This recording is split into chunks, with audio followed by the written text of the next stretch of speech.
दूगो बड़ भाई के लड़वाओ तरे बड़ा भाई हो गिलन जब उनकर फैनवा धके रेला हन से तो भाई बुझाए लागल हो पीछावा देख लो उहे समाज हो पागल को देव जा ये और इतना शेयर कीजिएगा एक आदमी को हम लाइव देखो नहीं हमारा तो हंसी आवता है ऐसा नहीं बात जवान बोलत है आप लोग लाइव में जुड़िए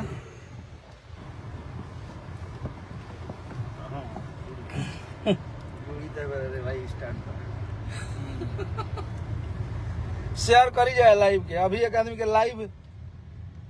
देखो नहीं है कहता है कि दूगो जादू जी लोग के लड़वावत रह एक पहले भाई ना रहा कहो कल चोर कहत रहा भाई ना रह गाड़ी दीवले रहा फोन करके दूसरा ले अपन राइटर से आ तू जब नया साल वाला गाना बोले रहा वो घड़ी खेसारी लाल भाई ना रहन हैं दूगो बड़ भाई के लड़वाओ तरे बड़ा भाई हो गिलन जब उनकर फैनवा धके रेला हन से तो भाई बुझाए लागल हो हैं हमने के लाल घर आवे जाए के रास्ता हो आदत हो बोलियो तो एक बार फिर चल जल्दी तोहरे के लेके वो तने वो देखो गीत गाने में कल हम कायदा से तारा संग बतियै लगनी जीवन करवा दिए लेकिन तोरा के तू कह तू हमरा कह रे तारे कॉलेशन रे अरे करियठा तू अब डायरेक्ट तोरा कब सब ले बोलता नहीं लत्ता चुट्टा कहीं का हाँ तोर कोनो वैल्यूएशन में रे जेकरा लेना अपन परिवार समरल उ तू का दोसरा के बतीबे हैं आ तू कहा तारा के पिटा जीवो पिटबा हमरा के तू भइल वाला पिटे वाला तू तनी पिटवा तो तनी कहाँ भेंट करी पिटवा तो तनी बोलियो लाइव के जवाब देले बाड़न तनी लाइव आके बोल दिया चाहे हमरा पर पर्सनली फोन कर लियो जहाँ मिले कोई आज जब है ने जहाँ तारा इच्छा करी कि तू हमरा के पीट सकेला ओजा बोले तो तनी ये डांसर के छू के स्टार बने के बाद कायदा में रहो कायदा में तारा का हम कुछ ना तारल ज्यादा स्टार्टअप हमार बा तारल ज्यादा रुपया कमाइला तारल ज्यादा लोग बने आराम से रहियो का कहता कि भाड़ा पगाड़ी लेके घूमिला जाके देख लियो कौन तार धोखा से बेलचा चमचा तो जाके देख लियो मार लियो घर मोबाइल के जमाना बा आरसी दिखा दिए हम अखिलेश कुमार पांडे हैं तो वो तने बोला नू कि चलो हमारा के तू सिखेबो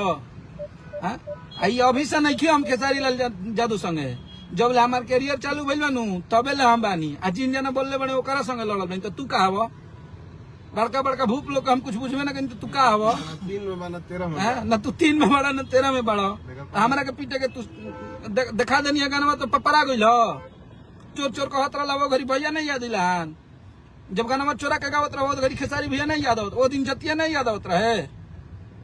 हैं कि जादू जात हो बरियारी कालल तारा के उस समय वो एक्सेप्ट कर ली दिल पे हाथ रख के तनी बतिया तो तारा के एक्सेप्ट कर ली यादव के तू ही यादव के मसूरिया मेल को तुमसे ज्यादा प्यार करता है लोग टुनटुन यादव को करता है इसलिए कि वो खेसारी लाल यादव के साथ शिद्दत से है प्रेम से है वो लोग के नजरों में खेसारी लाल यादव का सम्मान है वो लोग के नजरों में दिखता है कि वो भैया को प्यार करता है और छोड़ो ना मोनू अलबेला उन पे गाना गाता है ना उसको सब इतना प्यार मिलता है उनके फैन द्वारा और यादव समाज द्वारा और सुना तू ओकर छोड़ा ना खेसारी लाल यादव संगे 8 साल से अखिलेश कश्यप बन तारा से ज्यादा वो समाज के लोग हमारा के प्रेम करेला और पीछावा देख लो उहे समाज हो पागल को देव जा तो भइल बड़का तिस्मार खाना कहता कि तरह हित के कर पहले कौन ही तू वही तरह के नया साल में भागर हजार पहुंचा रहा भइल बड़ा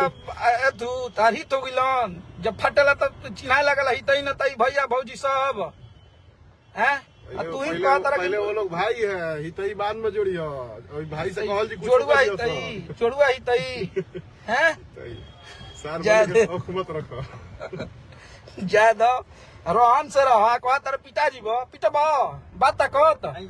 कहाँ भेंट करबो खुदे 5 गो गाड़ी बैठे लेकिन घूमे के जरूरत नहीं खे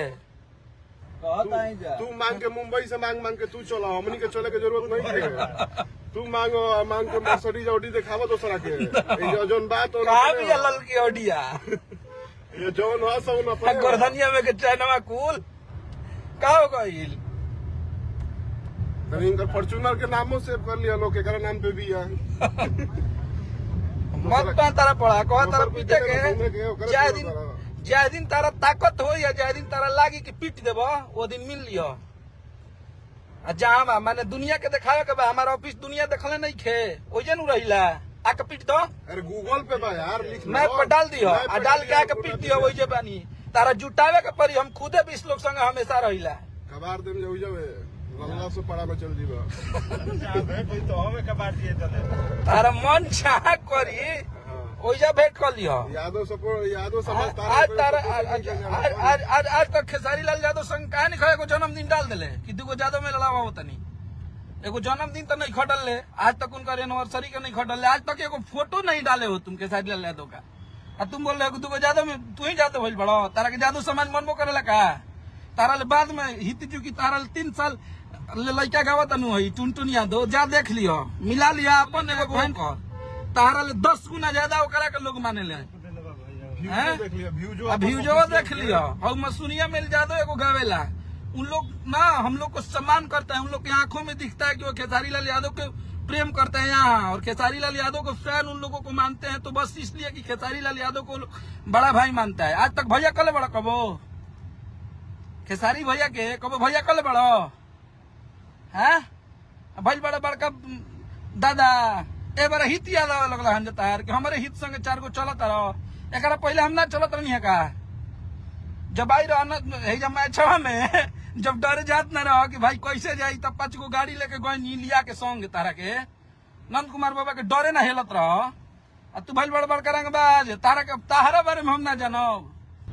खैर हमार संस्कारे नहीं के हम तो बहुत कोशिश करते हैं कि तोरा के तू कह के बोली लेकिन हमरा बोलिए ना जाला हमरा मुंह संस्कारे नहीं के कि हम तू कह के बोली लेकिन तोरा के हम चिन्हा देनी कि तू कहता ना बड़का है तू है ठीक बा तू अपने आप के तिस्मार खान मत समझ जवन भूप के नाम धइलो कि मार के गइल अनु भूप से पूछ ली है एक खाली उनकर कुत्ता का कालो कहबो तो कालो फिर हो जाई या वो कोई समय नहीं के गायकी बजाना तुरंत छूट जाई लेकिन तो हम लोग कार्यक्रम स्टार्ट हो जाई समय ना लगी रहन से तोरा ऐसे तोर चलत होई या हमनी के पेट पे नहीं खिजा पल रहे या सारे को भाई ऐसे ही बरस 50 बीघा जोता ले आजो कहूंगा जाके बैठिए बोइए लेकिन तोहन के साथ देब भी है तोरा लागत हुई तो हम ओझल नहीं खियाई तब ठंडा जो तोरा के समझावत नहीं जा अब बहुत बढ़िया समझा देनी अब की पारी फिर अगर लाइव हुई तो अब की पारी लाइव ना आई अब की पारी तोरा भेंट कॉल जान जी शाम के फिर लाइव आई जाना कर तो निकाल के लोकेशन चलल जी तू भइल बड़े बड़का तू ठंडा जीबे गायकी छूट जाई अब हमनियों के ये करे स्टार्ट कर देम जा तो कल ये ना पार पइबे वो तने भरो हनु कि चले बने तोरा लागता कि तू बहुत बड़का किंग में करवे आ तोरा जेकरा एथुया में बोलला हईस